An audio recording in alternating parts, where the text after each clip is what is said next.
Hello everyone, welcome to the class. So in this lecture we are going to study the shapes of carbon compounds. ठीक है, उससे पहले आपको general formula for alkane alkene and alkyne पता होना चाहिए. फिर हम फर्दर आगे उसको कंसिडरेशन में रखकर मूव करते रहेंगे. ठीक है, so let's start. So first write down general formula. General formula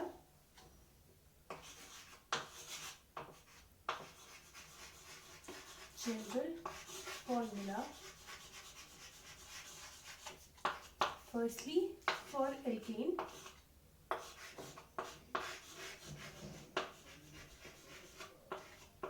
which is CnH2n plus 2, right. अब जनरल फॉर्मूला फॉर एल्कीन तो ये है. अब इसमें से -2 करोगे तो एल्कीन का फॉर्मूला निकलेगा. एल्कीन के जनरल फॉर्मूला से -2 करेंगे तो एल्काइन का जनरल फॉर्मूला निकल के आएगा. यहाँ पे n can be equal to 1, 2, 3 and so on. अगर 1 है n की वैल्यू तो यहाँ पे हम 1 पुट करेंगे तो हमारे पास क्या फॉर्मूला निकलेगा, देख लो. ये भी अगर हम C1H2 इंटू 1 प्लस 2 करेंगे तो हमारे पास क्या फॉर्मूला, 1 को डिनोट मत करो, CH2 इंटू 1 2 प्लस 2 4, तो हमारे पास CH4 निकल के आएगा फॉर्मूला. ठीक है, इसको क्या बोलते हैं, मीथेन. ठीक है, इसको क्या बोलते हैं, मीथेन बोलते हैं. Similarly ethane, propane, butane, pentane, hexane, heptane, ये जब नेमिंग कराऊंगी ना अगले लेक्चर में तब कराऊंगी इसे. ठीक है, फिर है हमारे पास जनरल फॉर्मूला फॉर एल्कीन. अब एल्कीन के जनरल फॉर्मूला में से -2 करो तो जनरल फॉर्मूला फॉर एल्कीन निकलेगा. तो CnH2n प्लस 2 माइनस 2. ठीक है, ये था ना हमारा एल्कीन का फॉर्मूला. इसमें से -2 करो, +2 -2 कैंसिल, तो हमारे पास जनरल फॉर्मूला क्या निकलेगा एल्कीन का, CnH2n. नाउ इसमें मीथेन नहीं होता. ठीक है, सो n की वैल्यू स्टार्ट होगी 2 से, 2, 3, 4 and so on, right. Similarly alkyne का जनरल फॉर्मूला क्या हो जाएगा, एल्कीन के फॉर्मूले में से माइनस करना है 2, है ना. तो एल्काइन का फॉर्मूला क्या हो जाएगा, CnH2n minus 2. This will be the general formula for alkyne, right? अब यहाँ पे भी n की वैल्यू क्या हो सकती है, 2 हो सकती है, 3 हो सकती है, 4 हो सकती है एंड सो ऑन. ओके, ऐसा क्यों बोल रही हूँ मैं, क्योंकि देखो एल्कीन जो होता है ना इसमें all bonds are sigma bonds, है ना. एक भी पाई बॉन्ड नहीं होगा, राइट. बट एल्कीन में एक ना एक डबल बॉन्ड होना चाहिए जिसमें से एक सिग्मा बॉन्ड होगा, उस डबल बॉन्ड में से एक सिग्मा बॉन्ड होगा और दूसरा होगा अपना पाई बॉन्ड. और एल्काइन की मैं अगर बात करूं तो एल्काइन में ट्रिपल बॉन्ड होता है जिसमें एक सिग्मा बॉन्ड होगा, 2 पाई बॉन्ड होंगे, राइट. देखो अब अगर मैं 1 n की वैल्यू हम 1 रख के देख लेते हैं हम एक बारी. तो n की वैल्यू अगर मैं 1 रखूं तो C1H2 इंटू 1, है ना, ये फॉर्मूला है ना, C1H2 इंटू 1. ठीक है, तो हमारे पास ये आ जाएगा C1 को निगलेक्ट करो H2, है ना. तो ये अगर मैं ड्रॉ करूं तो हमारे पास पहले तो C single bond H, C single bond H बनाऊंगी, राइट. अब हमें पता है कि कार्बन टेट्रावेलेंट होता है तो ये 2 बॉन्ड पे तो रुकेगा नहीं क्योंकि इसके पास 2 वैलेंस इलेक्ट्रॉन्स अभी भी बचे हुए हैं. तो क्या करेगा, हाइड्रोजन के साथ बॉन्ड बनाएगा, कभी भी नहीं ऐसे बनाएगा, कभी भी नहीं. हाइड्रोजन और कार्बन के बीच में कभी भी पाई बॉन्ड नहीं बनता, डबल बॉन्ड नहीं होता है. अब देखो पाई बॉन्ड कैसे कह रही हूँ, अगर ट्रिपल बॉन्ड होगा ना या डबल बॉन्ड ही ले लो तो इसमें से एक सिग्मा बॉन्ड होगा, दूसरा पाई बॉन्ड होगा, राइट. तो ये तो पाई बॉन्ड नहीं हो सकता क्योंकि हाइड्रोजन के पास सिर्फ एक ऑर्बिटल है, वो भी s ऑर्बिटल है. ठीक है, s ऑर्बिटल है. s ऑर्बिटल में एट द मैक्स 2 इलेक्ट्रॉन्स आ सकते हैं. ठीक है, at the max s orbital में 2 इलेक्ट्रॉन्स आते हैं.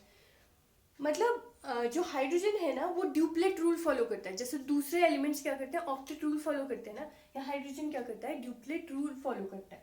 तो ये तो ऐसे नहीं बन सकता, तो इसलिए n की वैल्यू हम 1 रख नहीं सकते. ठीक है, 2 रखेंगे. क्यों, क्योंकि अब हमारे पास C2H2 इंटू 2 4 हो जाएगा, C2H4 हो जाएगा. अब देखो कार्बन और कार्बन का बॉन्ड बनेगा इसमें एक, ठीक है, और बाकी है H लगा दो दोनों तरफ, दो दो H लगे, दो दो H लगे। अब देखो कार्बन टेट्रावेलेंट है बट यहाँ पे अभी 3 बॉन्ड ही बना रहा है, तो चौथा बॉन्ड अभी बनेगा ऐसे करके, क्योंकि इसका भी एक इलेक्ट्रॉन बचा है, इसका भी इलेक्ट्रॉन बचा है, तो दोनों का बॉन्ड बन सकता है ना, शेयरिंग ऑफ इलेक्ट्रॉन से बॉन्ड बन सकता है ना, तो वही बना। ठीक है, तो ये है तुम्हारा फॉर्मूला फॉर ईथीन, है ना, राइट। वैसे एल्काइन में मिथाइन नहीं होगा, है ना, फर्स्ट जो एलिमेंट होगा वो एसिटाइलिन, मिथाइन, हाँ मिथाइन नहीं होगा, फर्स्ट जो एलिमेंट होगा वो एसिटाइलिन या फिर इथाइलिन कहते हैं उसे, ठीक है, तो वो होगा। क्लियर है? अच्छा, तो अगला चले, ये मिटा देती हूँ।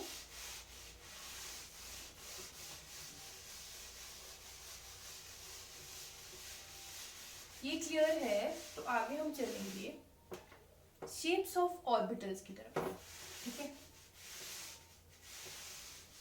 शेप्स ऑफ ऑर्बिटल्स में, उसमें भी हमें s ऑर्बिटल चाहिए, p ऑर्बिटल चाहिए और हाइब्रिड ऑर्बिटल चाहिए। d ऑर्बिटल का काम नहीं है, d ऑर्बिटल की शेप डबल डम्बल शेप होती है, बट यहाँ पे हमारा काम नहीं है उसका, तो अभी s p और हाइब्रिड ऑर्बिटल की शेप देखो कैसी होती है। तो देखो shapes of orbitals, shapes of orbitals, shapes of orbitals कैसे होती है, अपना s ऑर्बिटल कैसा दिखेगा तुम्हें, स्फेरिकल शेप ना, स्फेरिकल शेप। अब ये प्लस कोई चार्ज नहीं है, this is the sign of a wave, है ना, spherical shape, this is not any charge, right. p orbital कैसा होता है अपना, p ऑर्बिटल होगा डम्बल शेप्ड, वेव्स के साइन ये है ना, तो डम्बल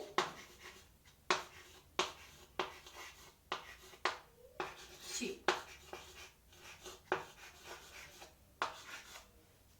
डी ऑर्बिटल रहने दो, ठीक है, डबल डम्बल शेप होता है। हाइब्रिड ऑर्बिटल की शेप रिक्वायर्ड है इधर, तो हाइब्रिड ऑर्बिटल की शेप होती है ऐसे, एक बड़ा लोब और एक छोटा lobe, this is the shape of a hybrid orbital, right. तो हमें शेप्स के बारे में पता चल गया। अब अगर हमें ईथीन मॉलिक्यूल बनाना होगा तो हम कैसे बनाएंगे वो देखो।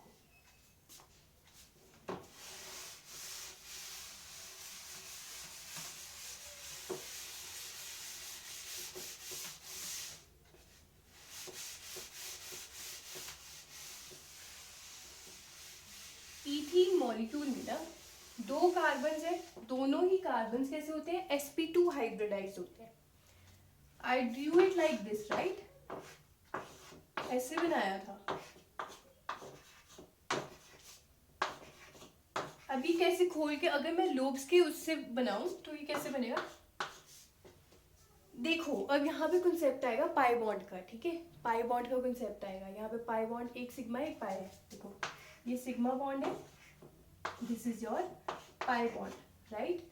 और पाई बॉन्ड कैसे बनता है, पाई बॉन्ड फॉर्मेशन लिख लो, फॉर पाई बॉन्ड फॉर्मेशन क्या होता है, द 2p ऑर्बिटल्स, इसका और इसका p ऑर्बिटल, दो, एक बॉन्ड किससे बनता है, 2 इलेक्ट्रॉन से ना, तो इलेक्ट्रॉन्स किस में होते हैं, ऑर्बिटल में होते हैं, ठीक है। तो इसका एक ऑर्बिटल p ऑर्बिटल, इसका भी एक p ऑर्बिटल, तो इसके जो 2p ऑर्बिटल्स हैं, 2p ऑर्बिटल्स या 2pz ऑर्बिटल, ऐसे रखो 2p orbitals, 2p orbitals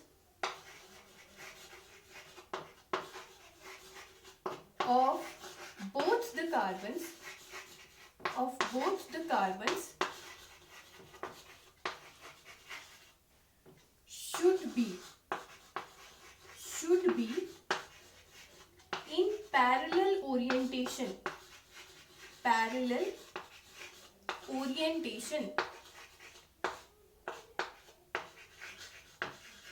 with each other, right, with each other, parallel orientation में होने चाहिए एक दूसरे के साथ, राइट, ठीक है। अब देखो, देखते हैं ये है ना। अब ना ये जो कार्बन है, अगर तुम इसकी हाइब्रिडाइजेशन निकालोगे, स्टेरिक नंबर से ही निकाल दोगे, तो इसकी हाइब्रिडाइजेशन क्या आएगी? sp2 आएगी, sp2 आएगी। तो मैंने क्या बोला था, शेप ऑफ हाइब्रिड ऑर्बिटल कैसी होगी? एक बड़ा लोब, एक छोटा लोब, ठीक है। अब देखो तीन ऑर्बिटल्स कंबाइन कर रहे हैं, एक s ऑर्बिटल और 2 p ऑर्बिटल कंबाइन कर रहे हैं, टोटल 3 ऑर्बिटल्स कंबाइन कर रहे हैं, तो 3 ही हाइब्रिड ऑर्बिटल्स बनेंगे, ठीक है। 3 ऑर्बिटल्स कंबाइन करके 3 ही हाइब्रिड ऑर्बिटल्स, मतलब 3 ही एटॉमिक ऑर्बिटल्स कंबाइन करके 3 ही हाइब्रिड ऑर्बिटल्स बनाएंगे, ठीक है। तो ये हाइब्रिड ऑर्बिटल्स की जो मैंने शेप बताई थी वो कुछ ऐसी थी, राइट। छोटा लोब, एक बड़ा लोब, वैसे ही यहाँ पे होगा एक बड़ा लोब, यहाँ पे एक छोटा लोब, ठीक है। फिर यहाँ पे एक बड़ा लोब, यहाँ एक छोटा लोब, और यहाँ पर एक अनहाइब्रिडाइज अपने पास p ऑर्बिटल होगा, राइट। ऐसा कुछ होगा, ठीक है। क्योंकि देखो 2 p ऑर्बिटल पार्ट ले रहे हैं हाइब्रिडाइजेशन में, एक अनहाइब्रिडाइज रहेगा, तो वही ये अनहाइब्रिडाइज p ऑर्बिटल है, राइट। अब देखो इसका s ऑर्बिटल हाइब्रिडाइजेशन मतलब बॉन्ड बनाएंगे, किसका? हाइड्रोजन का s ऑर्बिटल, उसमें एक इलेक्ट्रॉन है, कार्बन के हाइब्रिडाइज्ड sp2 हाइब्रिडाइज्ड ऑर्बिटल में एक इलेक्ट्रॉन है, तो इन्होंने ऐसे करके ये बॉन्ड बनाया, ठीक है। सिमिलरली हाइड्रोजन में यहाँ पे भी s ऑर्बिटल होगा, उसमें एक इलेक्ट्रॉन होगा, इस कार्बन के हाइब्रिडाइज्ड ऑर्बिटल में एक इलेक्ट्रॉन होगा, वो ये होगा, ठीक है। बन गया बॉन्ड, 2 इलेक्ट्रॉन्स की शेयरिंग से बॉन्ड बनता है, बन गया बॉन्ड। एक और इलेक्ट्रॉन यहाँ बचा हुआ होगा, ठीक है।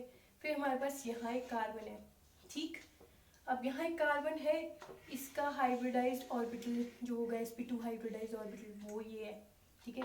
सिमिलरली यहाँ पे एक हाइब्रिडाइज्ड ऑर्बिटल होगा, सिमिलरली यहाँ पे भी होगा, ठीक है, और एक अनहाइब्रिडाइज्ड ऑर्बिटल होगा ऐसे करके, राइट, ठीक है। तो यहाँ पे H का s ऑर्बिटल बना दो, हाँ H का s ऑर्बिटल। अब ये इस टाइप की बॉन्डिंग को ना सिग्मा बॉन्ड बनाएंगे ना, ये इस टाइप की बॉन्डिंग को क्या कहते हैं? इस टाइप के ओवरलैप को, सॉरी क्या कहते हैं, इस टाइप के ओवरलैप को हेड ऑन ओवरलैप, है ना। हेड ऑन ओवरलैप से बनता है हमारा सिग्मा बॉन्ड, ठीक है। अब स्पिन, इसका अप स्पिन है ना ये इलेक्ट्रॉन, ये डाउन स्पिन होगा इलेक्ट्रॉन, ठीक है। अब ये इसके साइडवेज या लेटरल ओवरलैप से अपना पाई बॉन्ड बनाएंगे, ठीक है। साइडवेज या लेटरल ओवरलैप से अपना पाई बॉन्ड बनाएंगे। ये अनहाइब्रिडाइज्ड p ऑर्बिटल की शेप है, ये हाइब्रिडाइज्ड ऑर्बिटल्स की शेप है, राइट। तो तुम्हारे पास ये जो इथीन है ना, इथीन है C2H4, उसकी शेप ऐसी दिखेगी, ठीक है। ये ऑर्बिटल लोब्स की रिप्रेजेंटेशन बताई है मैंने एग्जैक्टली क्या होती है, ठीक है। अब ना ये जो है ना p ऑर्बिटल, ये पॉइंट लिख लिया होगा, सेकंड पॉइंट लिखाऊंगी, ठीक है।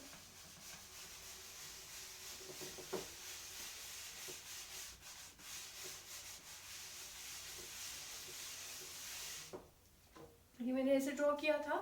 अब देखो ये ना पता कैसे पिक्चर शो करती है, देखो ऊपर बॉन्ड बन जाता है ना साइडवेज ओवरलैप से, तो ऐसे करके ये पूरा ना पाई इलेक्ट्रॉन क्लाउड यहाँ पे डिस्ट्रीब्यूटेड होता है, यहाँ प्लस साइन, यहाँ minus sign. These are not charges, please remember that, ठीक है। ये वेव्स के साइन होते हैं, ठीक है।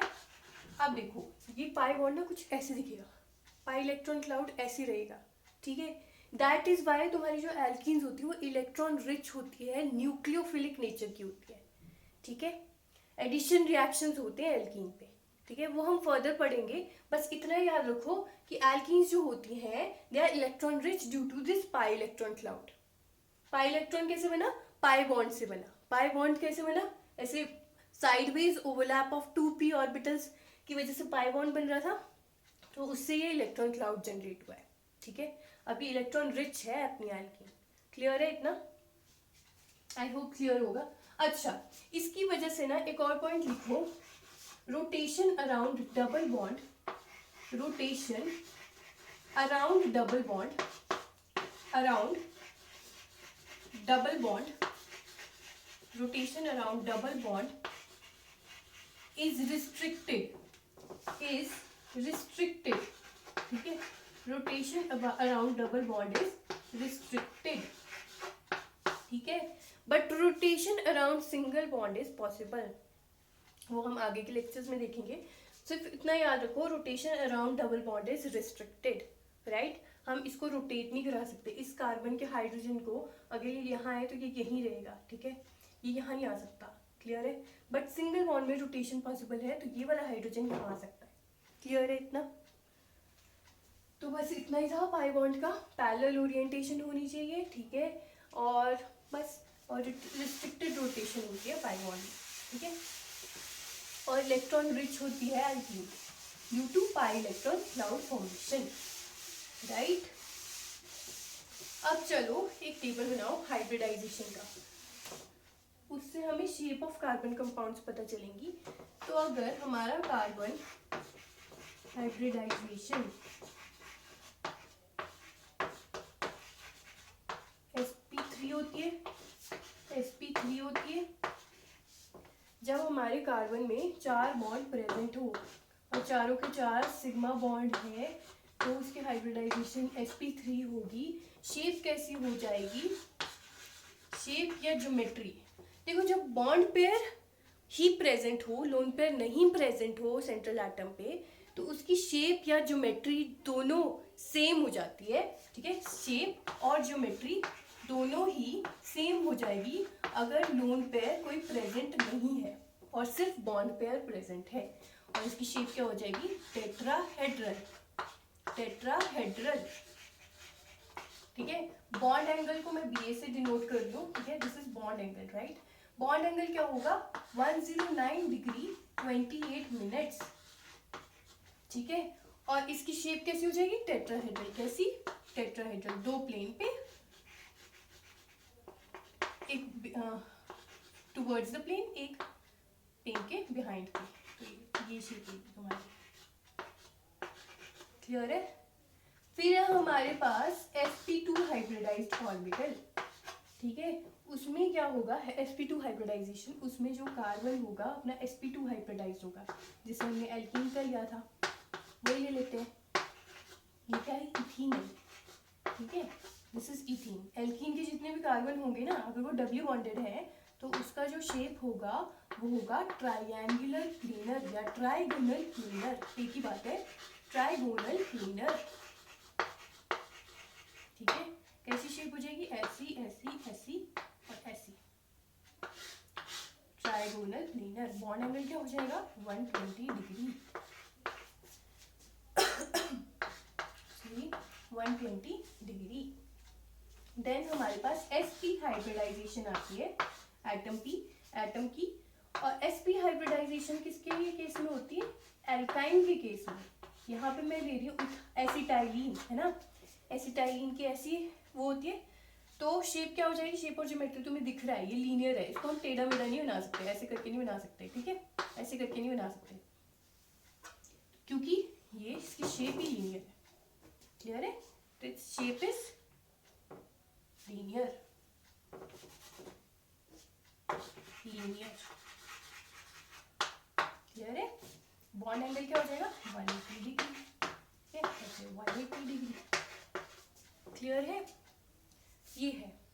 अब देखो जितना ज्यादा परसेंटेज s कैरेक्टर होता है ना किसी कंपाउंड का, है ना, किसी एटम का, अगर इस एटम का परसेंटेज s कैरेक्टर ज्यादा है तो वो एटम इलेक्ट्रॉन नेगेटिव होगा या फिर इलेक्ट्रॉन विड्रॉइंग नेचर होगी उस एटम की। मैं क्या बोल रही हूँ कि अगर मैं तुम्हें बोलूँ greater the percentage s character, greater will be the electron withdrawing nature of that atom and greater is the bond angle of that atom। समझ आया, एनसीईआरटी की लाइन है ये। रुको, मैंने बोला परसेंटेज एस कैरेक्टर, अब देखो ये निकालते कैसे। हमने sp3 हाइब्रिडाइज्ड ऑर्बिटल लिया, ठीक है, हमने sp3 हाइब्रिडाइज्ड ऑर्बिटल लिया, इसमें टोटल ऑर्बिटल 3 p ऑर्बिटल है, एक px, एक py, एक pz और एक है अपने पास s ऑर्बिटल, तो टोटल आए 4, ठीक है। उसमें से एक ही s ऑर्बिटल है, बाकी कितने हैं, टोटल 4 हैं, तो 4 रख दिए, टोटल है ना, टोटल 1s से टोटल 4 है, मल्टीप्लाई कर दिया 100 से क्योंकि हम परसेंटेज निकाल रहे हैं, तो हमारे पास परसेंटेज एस कैरेक्टर कितनी आ जाएगी sp3 हाइब्रिडाइजेशन में 25%, ठीक है। अब देखो sp2 क्या होता है, sp2 में टोटल होंगे 3 अपने ऑर्बिटल्स, एटॉमिक ऑर्बिटल्स, उसमें से एक s है, टोटल 3 है, परसेंटेज के लिए मल्टीप्लाई बाय 100 किया, निकल गया 33.33%, राइट। फिर हमारे पास sp हाइब्रिडाइज ऑर्बिटल होंगे जिसमें 2 ही एटॉमिक ऑर्बिटल्स हैं, उनमें से एक हमारे पास s है, टोटल है 2 मल्टीप्लाई बाय 100, तो हमारे पास ये आ जाएगा 50%, राइट। जितना ज़्यादा परसेंटेज एस कैरेक्टर उतना ही ज़्यादा बॉन्ड एंगल। तो पीछे हमने देखा था sp हाइब्रिडाइजेशन के बॉन्ड एंगल था 180 डिग्री, इसका था 120 डिग्री, इसका था 109 डिग्री 28 मिनट्स, इसका था 120 डिग्री, इसका था 180 डिग्री। तो greater the percentage s character, greater will be the bond angle. So percentage s character is directly proportional to bond angle, right? And percentage s character is directly proportional to electron withdrawing character, EWC of the atom. Electron withdrawing character क्या मतलब atom electronegative है, clear है। इसी की वजह से terminal alkynes जो होते हैं they are acidic in nature, वो भी डिस्कस कर देते हैं और लेक्चर खत्म हो जाएगा फिर हमारा। तो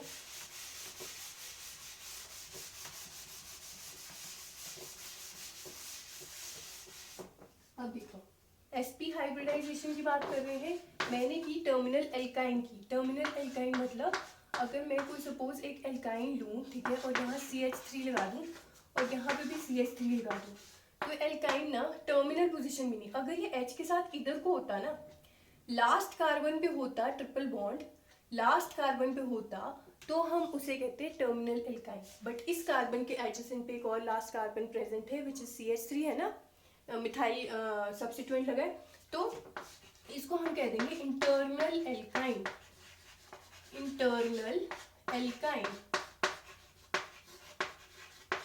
ठीक है, तो हमारा टर्मिनल एल्काइन कौन सा हुआ, टर्मिनल ये हुआ, टर्मिनल ऐसे होता है CH3 single bond C triple bond C CH, ठीक है। तो ये टर्मिनल लास्ट कार्बन है ना, उसके साथ ट्रिपल बॉन्ड है, तो दैट इज टर्मिनल एल्काइन। अब इसका हाइब्रिडाइजेशन क्या आएगी, sp हाइब्रिडाइजेशन होगी, और इसकी भी क्या होगी, sp होगी। Greater the percentage s character, greater is the electron withdrawing nature of that atom. तो ये जो कार्बन है अपनी तरफ इलेक्ट्रॉन खींचेगा, ठीक है। तो अगर हम फर्दर कोई बेस डालें ना, स्ट्रॉन्ग बेस है, NaOH क्या है, स्ट्रॉन्ग बेस है, ठीक है, अपनी तरफ इलेक्ट्रॉन खींचेगा, और ये जो हाइड्रोजन है इसका और इसका बॉन्ड वीक हो जाएगा, ठीक है। तो H पॉजिटिव इधर से इजीली निकल जाएगा और ये बॉन्ड इधर शिफ्ट हो जाएगा, क्लियर है। CH3 C triple bond C, यहाँ आ जाएगा नेगेटिव चार्ज, प्लस क्या आ जाएगा H पॉजिटिव, और इसके लिए साथ में कोई काउंटर आयन होगा विच इज Na पॉजिटिव, और यहाँ OH नेगेटिव होगा, OH नेगेटिव प्रोटॉन को लेके वाटर निकाल देगा, ठीक है। तो दैट इज वाई, क्यों एसिड्स आर प्रोटॉन डोनर्स, ठीक है। मैंने टर्मिनल एल्काइन को एसिडिक कहा, क्यों, क्योंकि प्रोटॉन दे रहा है, H positive is a proton, acids are proton donors, ठीक है। तो टर्मिनल एल्काइन जो होता है that are acidic in nature, right. Thank you so much, आज के लिए इतना ही रखते हैं। आई होप आपको समझ आया होगा, okay, thank you so much.